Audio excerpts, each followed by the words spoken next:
So welcome to episode 3 of the 6 by Nico podcast, a podcast that's just meant to give a bit of transparency onto the industry as a whole. And today we have Stephen Brogan from Urban Grocers as our guest, who Nico and himself are very much well acquainted. It's just give an insight into somebody else, maybe a bit down the supply chain, who's affected by this and how they're navigating through this. And yeah, just to get a bit of an insight about the industry as a whole, Stephen. So yeah, it's really good to have you on. I'll let you introduce yourself and maybe talk about your business and give us a bit of a background, and then we'll just go from there. Yeah, brilliant. So yeah, as you said, my name's Stephen, and I run the Urban Grocer. Our main business is supplying restaurants and hotels, bars, pubs, basically in the Glasgow, Edinburgh Central Belt region. We've been doing that since 2013. I've been in this sort of industry through family for about the last 15, maybe almost 18 years of my life. So yeah, it's been an experience. In terms of what's happened to us lately, we found that our customer base evaporated overnight. And that was obviously due to government guidelines about people not being able to go out and meet in close confines. So, yeah, I think really about 3 weeks ago, I had to face a very real situation that we could go out of business literally overnight. So that's been one of the actually hardest, but really exciting challenge. I know that kind of sounds odd, but we can go into that later on. Cool. So Stephen, obviously, how long have you been supplying us for now, or working with myself since? It must be about 7 years maybe. How long have you been doing this? I remember from back in the days when it was La Familia came and met you. You've been involved through the evolution. La Familia simply pushed into 111, and then obviously on to it's been a joy to watch you go through it all. Because I remember meeting you when I think you came back from down working in England. Yeah, you applied your trade there. I remember eating in La Familia, and I was like, wow, this guy can cook. I think back then for you it was more a take on your classic Italian roots, but with your twist on it. So it's just been nice to see you get into 111, and then both you hit the concept right. You get to put yourself in a plate with doing 6 by Nico. So as long as that's been around, I've sort of been around. Yeah, that's it. No, it feels like a lifetime ago. So obviously you supply the fresh fruit and veg and other items to 6 by Nico 111. Obviously COVID-19 hit. What was like your first reaction when the news came? Obviously, because it came as a bit, it didn't kind of strike home to a few days before it, and then it obviously came and struck when he made the announcement on the Friday. What was the kind of first reaction from you? And I know your dad, who you work closely with in the business. What was your first? I think really the first reaction was almost disbelief, because even now for us it's very surreal. Not much has changed about our daily lives. We still get up very early. We're all coming into work 6 days a week, and going around essentially our normal business. So from that point of view, everyone I know, like yourself, my friends, other members of my family, they're stuck at home. They can't move out and about, and because I think they're classed as essential workers, we've just sort of really got on with the job at hand. But what was key was the job at hand changed, because as I mentioned earlier on, our customer base it disappeared overnight. Came in on the Monday, and there was 50% of the customers were on the books. And then the next day on the Tuesday, we had only 25% on able and willing to do business. So it was really at that point I took stock of what was going on and had to think, right, okay, well, it is going only one way, that it'll end up essentially being no customers. So what can I do to stay in business? Because I think it's a natural thing if you run a business, if you've got an entrepreneurial sort of gear to you, how can I change and adapt? And I suppose for us, it was really, if we didn't diversify, we would die. That would be us. We would be out of business. So on the Wednesday afternoon, I got about to changing the website that we've got. So I rejigged that and presented it in a different format for people who are at home, general public, that could go on, sort of understand what it was we did, and then see that we were going to change the business into selling boxes. So I tried to make it as easy as possible in terms of the interface, and you kind of see what you get. So it was literally a case of doing that overnight, setting up the business to be more of a web-based business, and basically sort of moving from there to see if we could sell boxes, because that was the real key thing. We didn't have a market for selling boxes or a vehicle to sell into the public. So how did you go from, obviously you trade on sale, so you basically go trade rations and bars. How did you then target that, target those people in their houses to get to know about you, I've always been interested in this way of doing business, because by supplying restaurants, bars, pubs, we're led by the customer. We stock what you want us to stock through how your menu evolves and changes, and then we kind of change with the way seasonality of fruit and veg works. So we didn't have to sell. Our way of selling was to go meet proprietors, chefs, owners, and sell yourself as a person in the business to get their business. This way round, I thought more of, everyone's more on social media, Facebook, Instagram, Twitter. And I thought, there are vehicles that are used used at me in my personal life. I'm targeted by ads every day. Everyone is. I thought, okay, I'll try to use that to my advantage and just create more of a social media buzz. So I wouldn't say I had a strategy, because I've just sort of done most of this off the cuff, but it was more about getting some photos of the produce out there, getting links to my website out there, and then seeing if getting into sort of social groups that other people are in, and then get the message to start being spread and shared organically. And really, it comes through people buying the product, seeing it's a good product, it's a good service, and recommending us for use to other people, which is really how it's worked. And I think it's the best way, because I'm not trying to sell anyone their dream here. I'm just saying, we're here, we're going to give you a good service, good product, and take care of you, basically.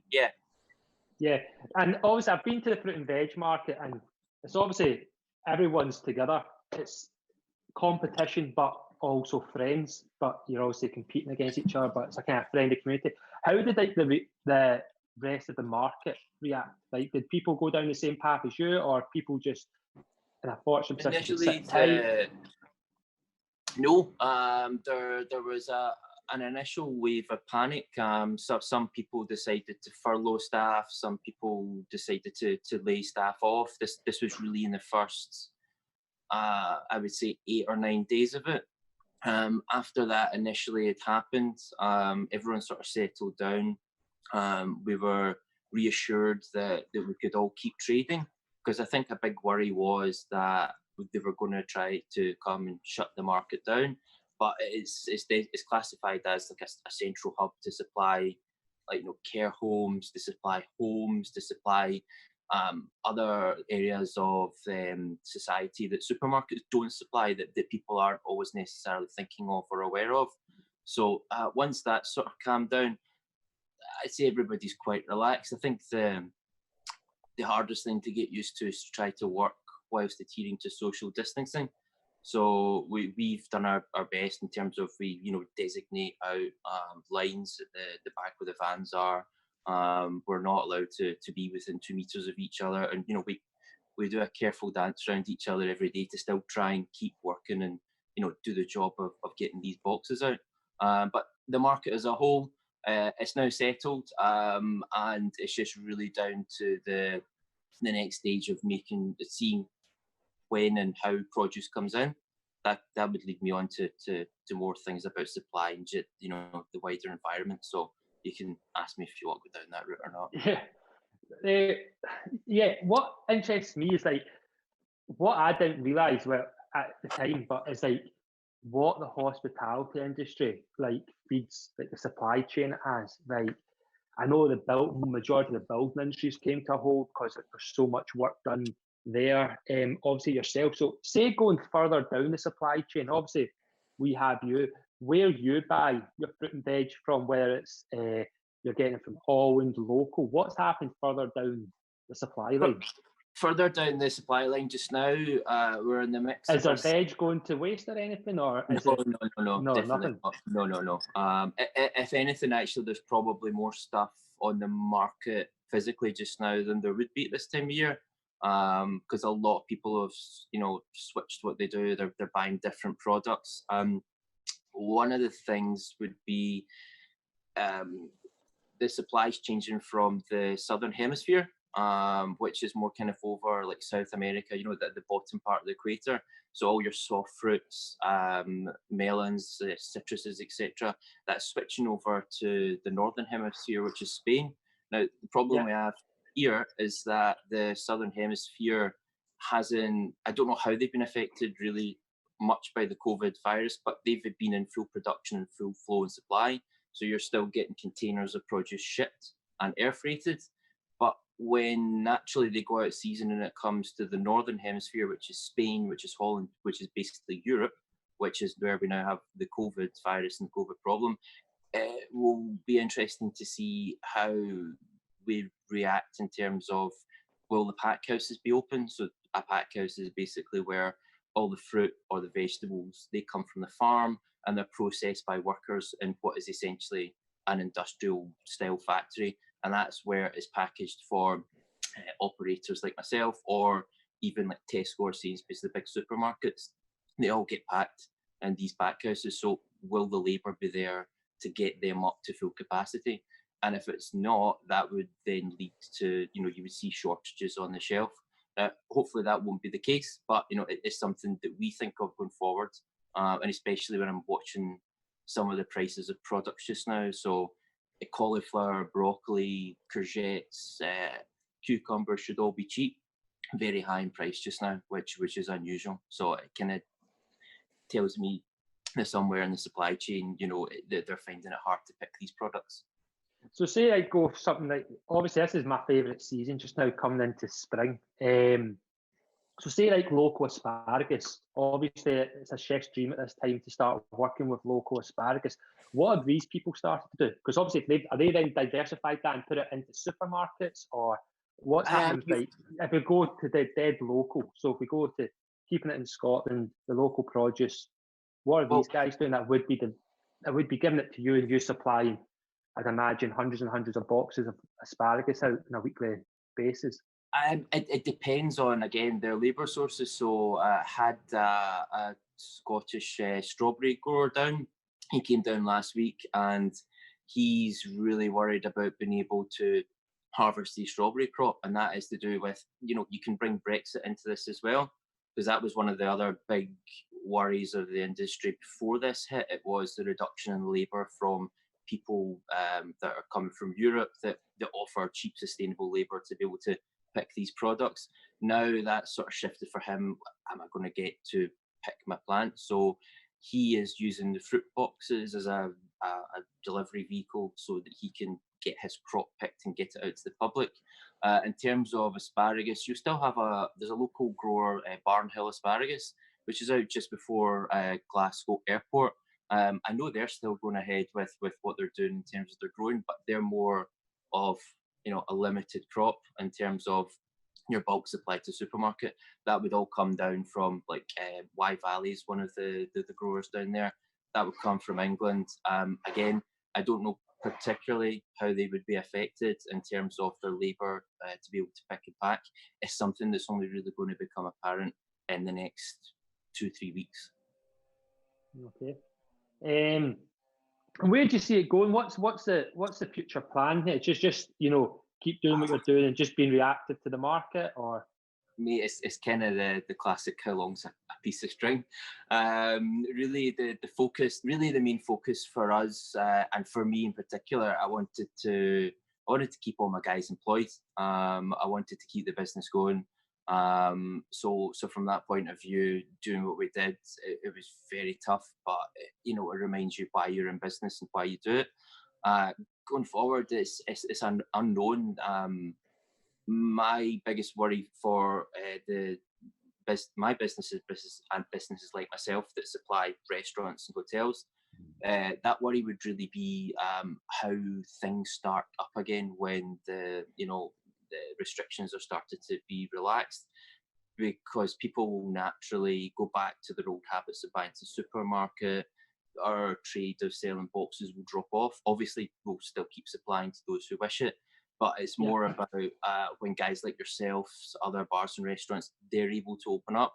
That'll be a tough time. I think that'll be tougher business-wise for me than it would have been for switching over to do the boxes, because there might be quite a gap, quite a lull till business is fully up and running. Yeah, because they're going to probably open up, and I think, obviously we don't know, we don't have a crystal ball. I think it's obviously going to be, they might open restaurants, say it's got to be 30% less occupancy, or it's got to be, they're obviously going to 100% encourage social distancing to a certain degree.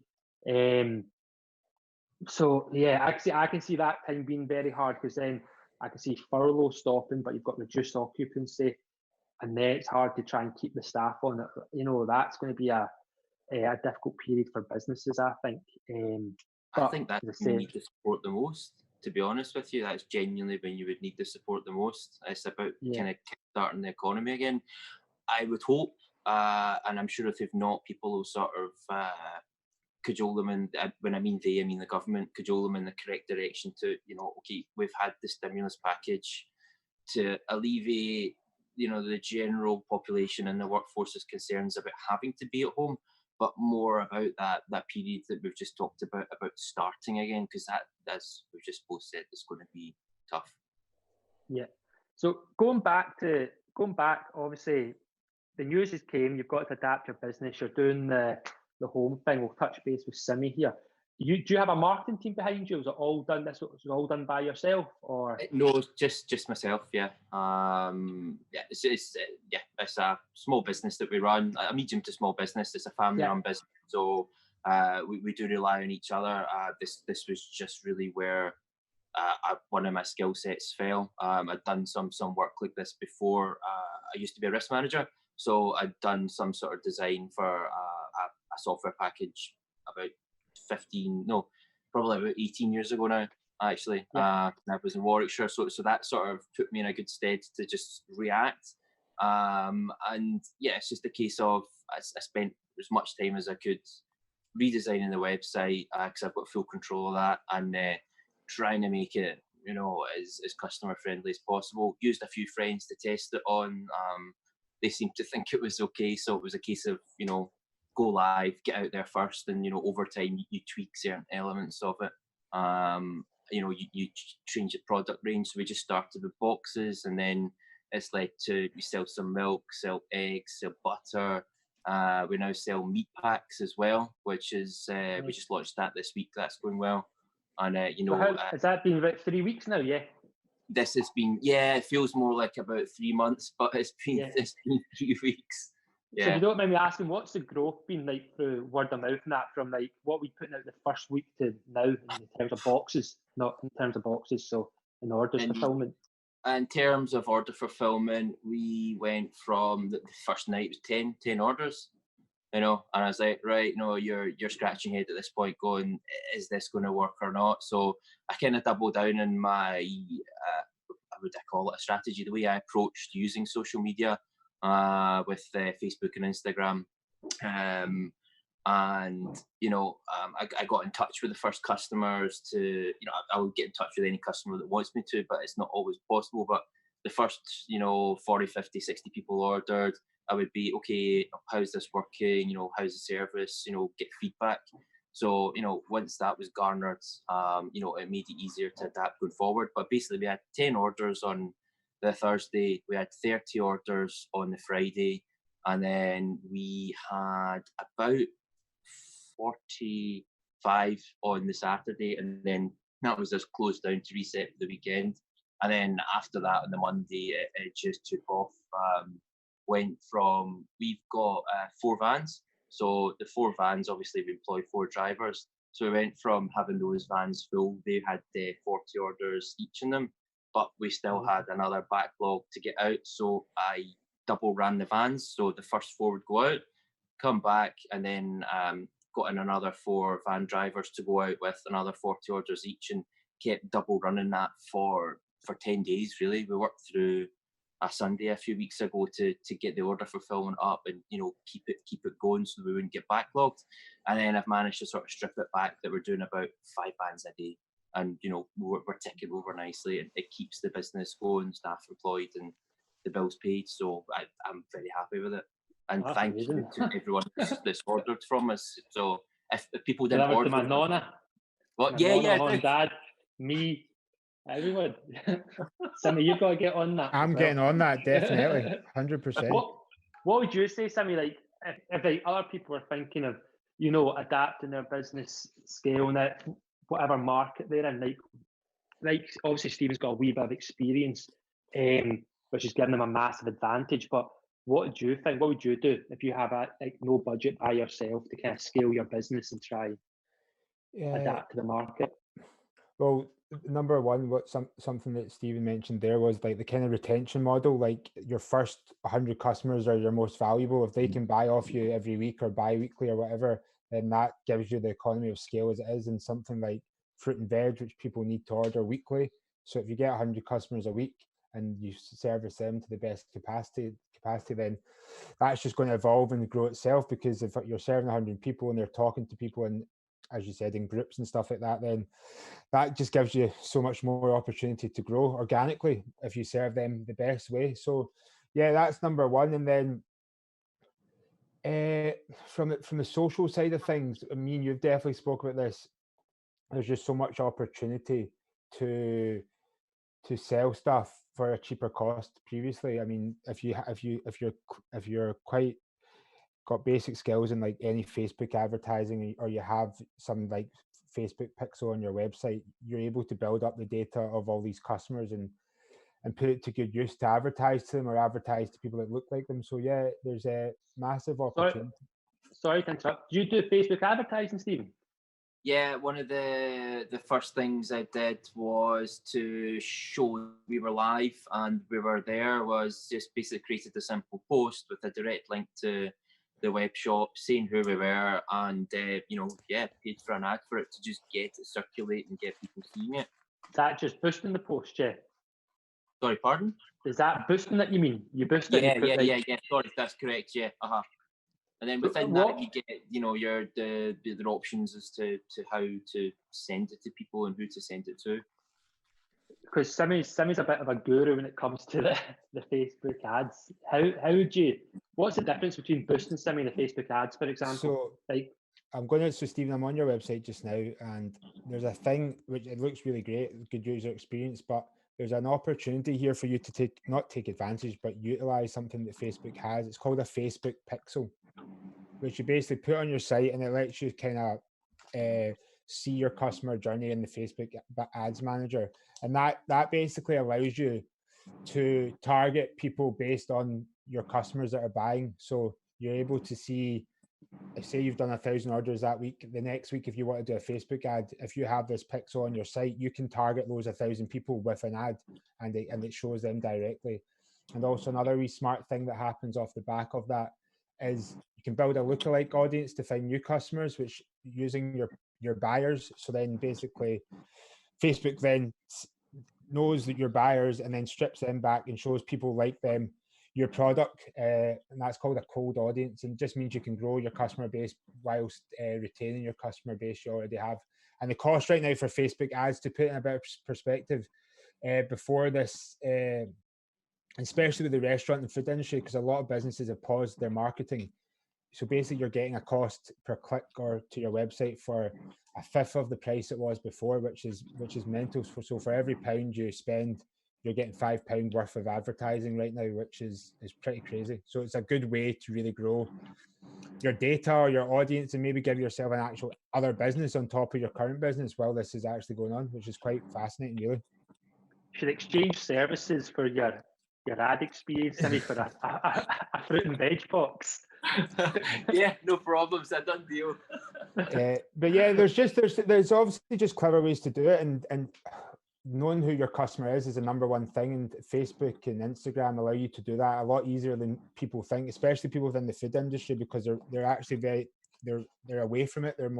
They deal with selling to customers and dealing with that and all the ops and operations around that. Whereas if you go deeper into your website, and your social platforms, there's opportunities to grow an audience and keep showing them content and experiences that they can be a part of through this journey. I don't know if you've seen Nico's vlogs as well. Like if you vlog your journey selling all these bits and pieces to new people, customer base, then it's another opportunity to make them part of this evolution of your business, which is quite the Facebook AdWords code. How many hours would you say, Sim, you've kind of invested in learning about the kind of? I don't know, 4 years probably all in all, but I think you've obviously given me you know the value of it, so we've invested a lot of money into via your business to understand how it works for the restaurant industry. And I think I was the same as you, Stephen. I was an agency for restaurants, and overnight every restaurant wanted to just stop their business pretty much. So you have to think how you can sell better online, and I've had to think how I can sell better online, as well as how to make Nico sell better online. And it's the only way to keep your business alive right now and keep the mindset focused on something. Yeah, you're right. Because it's the only way to do it. Because if not, you're right, businesses are just going to shut down, staff are just going to get let go, and we need to pivot and do something that's safe but obviously is productive and makes sense right now. Yeah, I mean, I found it hard in terms of, going from zero market, having no real, strong online presence, to, you say try to understand the customer base. It's essentially everyone. It's a hard one for me, but hearing those things that you talked about for the lookalike and I think it was the Facebook Pixel, that's interesting. I mean, the only other small thing I did was I made the shop page of my web page my home page, so that it didn't really confuse people, because sometimes they were going on and they would get my original home page, which was more designed for chefs and everything. And restaurants. So then over time I've changed the rhetoric that's on that, just try to hide other pages and condense it down, whilst if someone wants to explore the website, there's still a flavour of who we are and kind of where we came from. But you mentioned Nico's ads. I always find it very interesting when I see them on Facebook, because I remember the original ones and like how they developed, and it's he is the brand, but it's nice to see the personal touch where you see Andy Temple, you see the other chefs, you see the team there as well, and I think for a lot of people that it's warming. It's nice to see that it makes you want to, bar the fantastic food, that makes you more you want to go eat there, because it's more of a family thing, if that makes sense. Probably. Yeah, well, we spoke about this last week with Julie. It's really an opportunity for businesses to create that personal honesty, using their staff or themselves as the main point of the voice of the business. Do you know what I mean? And a lot of businesses haven't ever done that before, and there's an opportunity. Obviously, we've always used Nico as a voice of 6 by Nico, and now we just wanted to give more access to the other people in the team, and that's how we've had to develop it. But other businesses just need to put themselves in the forefront now, because they've never actually had a voice. They serve loads of customers, but they've never actually digitally tried to speak to them online or speak to new people online, which is really really fascinating as well. I think the most fun aspect of this for me has been that I know you talked about how to use social media to target people, and I had heard from a few people how you can harvest the data and capture it. But for me, trying to target a chef specifically seems to always be a really hard thing. So one of the things I thought of or seen other people use are video reviews from customers. And before all this happened, I was dragging my heels slightly, just because it's not something I would do every day, was deal with the website and deal with social media. I would be going around my customers and getting them to give me a video review of, okay, well, this is who Urban Grocer are, we use them to supply our restaurant, our business, and generally I'd hope they say we're good guys, but things like that for when the restaurant side of it comes back. Yeah, exactly. While we've got time as well, we're not serving the restaurants, and there's time to be spent to align your business to make sure that when you do get up and going, you're in the perfect position to show all your case studies and all your history and things you've not really spoke about before, so you can maybe drive on from that. Because I've never actually sold my business at all to anyone. Unfortunately, now I need to be in a better position to do that. So yeah, I think spending time to getting all your ducks in a row is super important, because people are going to look for the best as well after this, in the best service. And if you've got that background and everything that's visible and easy access, then it's going to put you in a better position. Mm-hmm. What do you think, Nico? No, I think, listen, as you say, it's just now, which it always is, it's a reactive market. And I kind of touched on it last week. This is the kind of first time, and like the first time it's probably ever going to happen in our lifetime, that it's an even playing field. It's like in the restaurant game, like as I said before, if you have 100 restaurants, one restaurant, if you spent $1 million on a shop, 100 grand on a shop, you've got the best location, the worst location, all that's been stripped away now. So the first time it's the same, and you're interested in first time it's an even playing field, everyone's in the same boat. So yeah, the best people that react, the most ambitious, the hardest working, the smartest, they're the ones that will adapt their business, like Stephen, very quick off the mark, adapt his business. And it sounds like, it sounds like you're full whack, and you've got 5 vans going out twice a day. I don't even know if I was going to say Silly could advertise for you, but I didn't know if you need it, because I don't know if you could, unless you bought our 5 vans. But, No. So it's just, it's just got to be a reactive market, and like the most hungry, I think, will always shine through in this one. I think they say it's the first time ever it's an even playing field. Nothing, all the glitz, the glam of a restaurant, the sites, locations, all that doesn't mean anything. If you're in the city centre in London or suburbs in Glasgow, everyone's in the same boat, for the first time. Well, you're not in the same boat if you've got an online business and you're selling to 5,000 customers before you open back up. You've got an advantage as well. Yeah, you do. Yeah. Which is different. But yeah, it's just it's interesting to see what happens. I think one thing I've maybe picked up from the both of you as well, that maybe not other people talk about, is something I experience. Running your own business or dealing with it every day. It can be emotionally draining, and you don't actually understand how draining it is until something gives you a new perspective on it. So I would always find that I would go through peaks and troughs of business. Just when you think you're getting successful or you've achieved a target you set for yourself, you can sometimes just fall into a small lull, which sort of takes your drive away. So it's about trying to always capitalize on being focused, staying focused, and be as driven as you possibly can be, which is really, I find, really hard. I don't know if you guys find that. Yeah, it just feeds me. I'm kind of, this just feeds me. As I say, this is just kind of, yeah.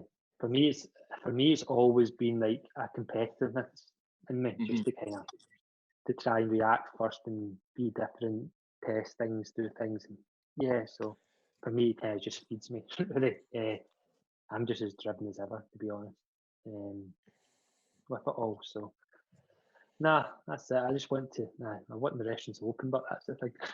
I want my restaurants back. I want them back when it's safe to do so. But I'll be looking forward to that day, that's for sure. It's a shame, because I think your idea that you mentioned earlier on about when they opened up, having less covers, less customers, in the restaurants at a certain distance. Part of me wished they'd gone around that, before they shut everything down. But I suppose what we wouldn't have understood is that they had to shut everything down quicker than they wanted. And I suppose without causing panic is the way to do it. But it would have maybe been good to keep places open with some people there, but it kind of. I mean, soon the questions are going to be asked when the ballot, I mean, soon, which I'd say next month, questions are going to be asked in the balance of like the economy to this virus. And when it gets to a certain level, that a crushed economy will potentially kill more people than the virus, and it's going to come to a very difficult stage for the government, which is going to happen. Which I can't see how it's going to be avoided, but yeah, so it's going to get to this kind of stage, and then that's why I think they're going to have to maybe start opening up slowly to start trying to work the economy, but as I say, making it as safe as possible, reducing capacity, encouraging social distance, and doing it in phases. It's all going to. That's what I think. It's going to have to be the way. I just can't see any way around it, because a vaccine looks like it's not going to come till next year, they're saying. So, I don't know. It's all hearsay and guessing just now, isn't it? But pretty much, yeah. Just quickly, how do you guys handle the constant deluge of people? I've got people questioning me over 3 different platforms. That was one of the biggest problems when I was starting to do it. Then I had to go put a message out, say, look, just contact me on this one email address, and then you need a Morgan, mate.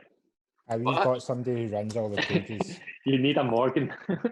So just to jump in on that, I think you should, this is going to sound, obviously, don't want to bust your balls a bit, but you should be replying to every single question yourself personally through that. I do, and I am, yeah. Because it works. See, actually, it has 2 effects. One, obviously, you're serving a customer online, good customer service. But 2, if you've got a page and you are constantly replying in the comment section and you're upping your comments per post, then that means that when you actually post stuff, it's going to get more reach, more engagement, more impressions, and all the stuff you want for free. So you're basically feeding the platform by just engaging. So like, when somebody asks you a question, we're teaching people to ask them another question, just so you can prolong that conversation. Because the longer it lasts, the more value your page has, and the more reach you'll get for free. And it's literally, so many people say, oh, Facebook's done, social media, you can't get seen, which is true, but it's because they've not utilized it properly. Whereas if you're consistently just feeding that with just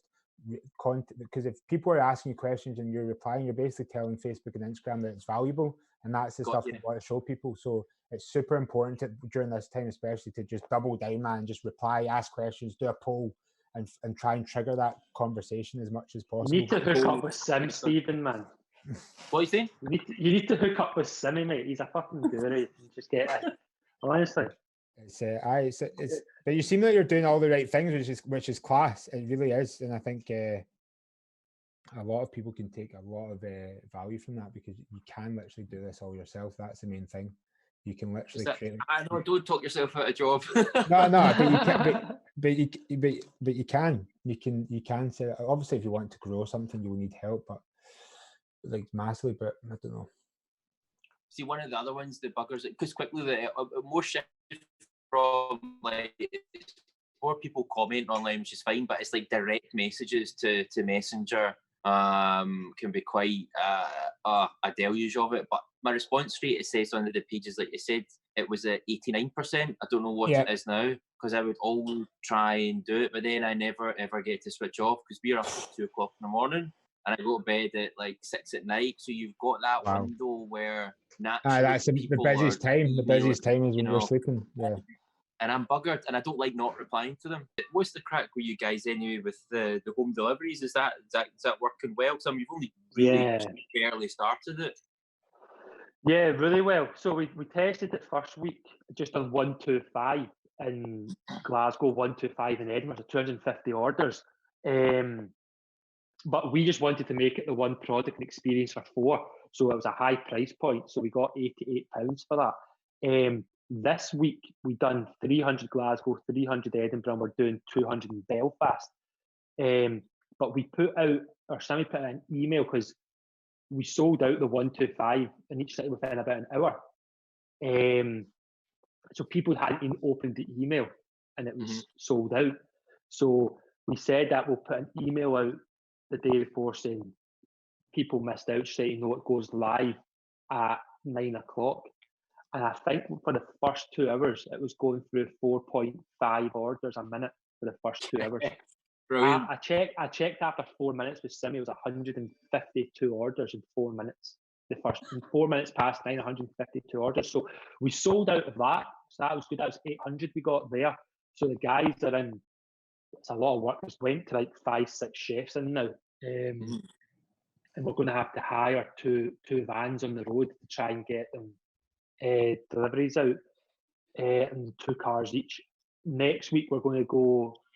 Yeah, we're going to try it next week. We're going to start introducing it into maybe Manchester and Liverpool, but collection only. Question and answer, and as I said, Stephen, I'll try and ask you some, but some of them won't be relevant, but I'll try my best.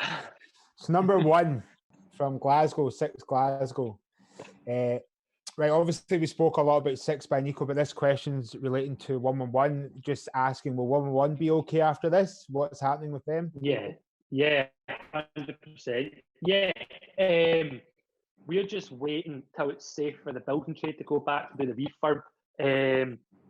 But for Modu, obviously, but 111 will be completely fine during all this. They'll come out as again stronger as ever on the other end. So yeah, we're just waiting for the.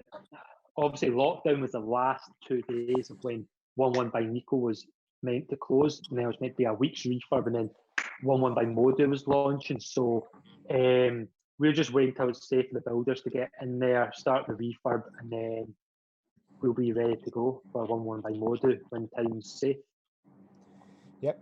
Okay. Brilliant.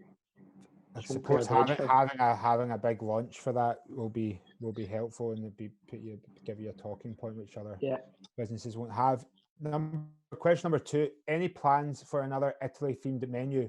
Sicily was my fave so far, and that's from Dougie from 6 Glasgow. And for you, Stephen, what about any plans with your delivery boxes? Any expansion plans on that? Any extra products? So, Stephen, do you want to answer first?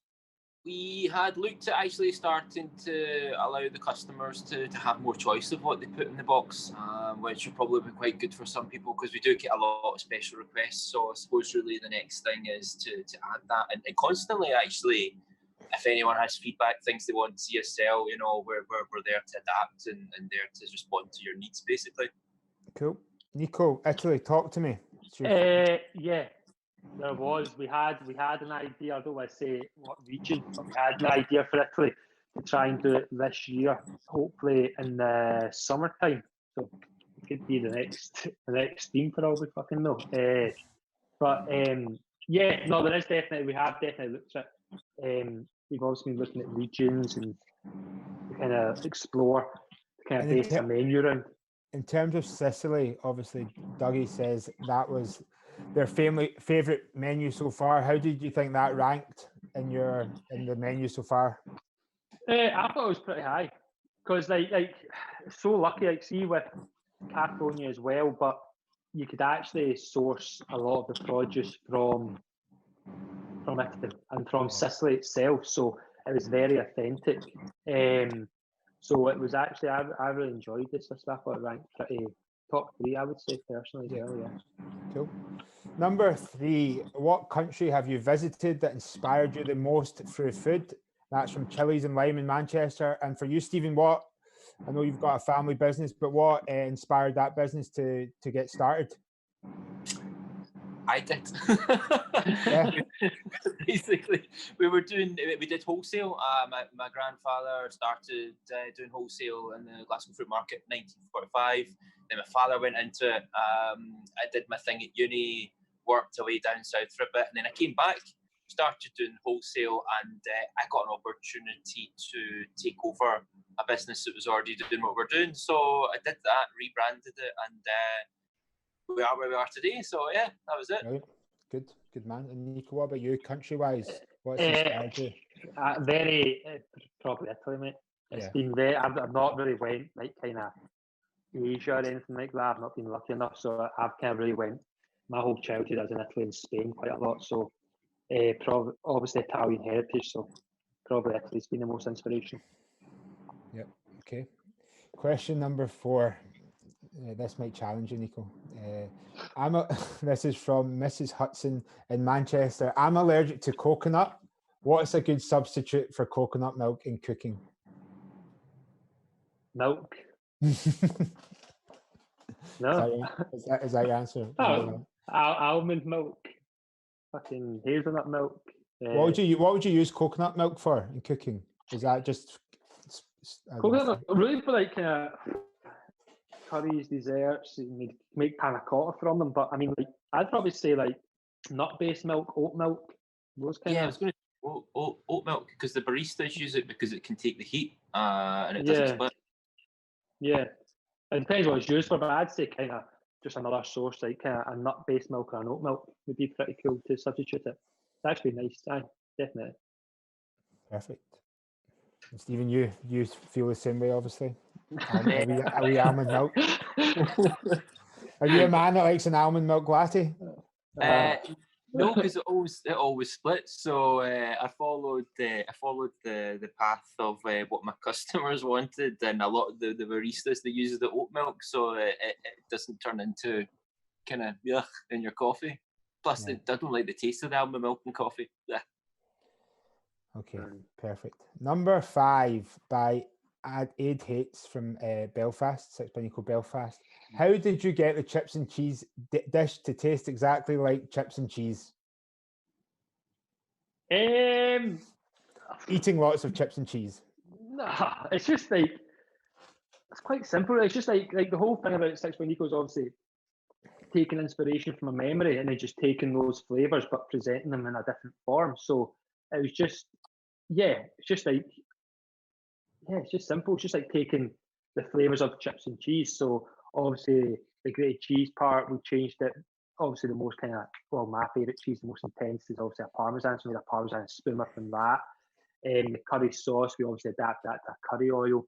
And then we've done like a salt and vinegar potato croquette we do now with it. So it's just taking those flavours, refining them. So it's just the exact same flavours of chips and cheese. It's just kind of refined and presented in a different way, kind of intensified a wee bit. So that's it, kind of tastes like it, I guess. Cool. Well, that's our 5 questions. By the 6 by Nico community, just want to thank you guys again for both joining us for this. Thank you, Stephen. It was pretty insightful. Just before we go, I've got another note here. Somebody left on the Q&A from Claire Hoss. She didn't leave a question, but she wanted us to give this a shout out. Not a question, just want to say I can't wait for you to reopen after this. Hands down, the best restaurant in town. Thanks very much. Brilliant. Right, cool guys. Thanks for today, and speak to you all again soon. You're a legend, Stephen. Thanks, mate. Cheers, mate. Thank you.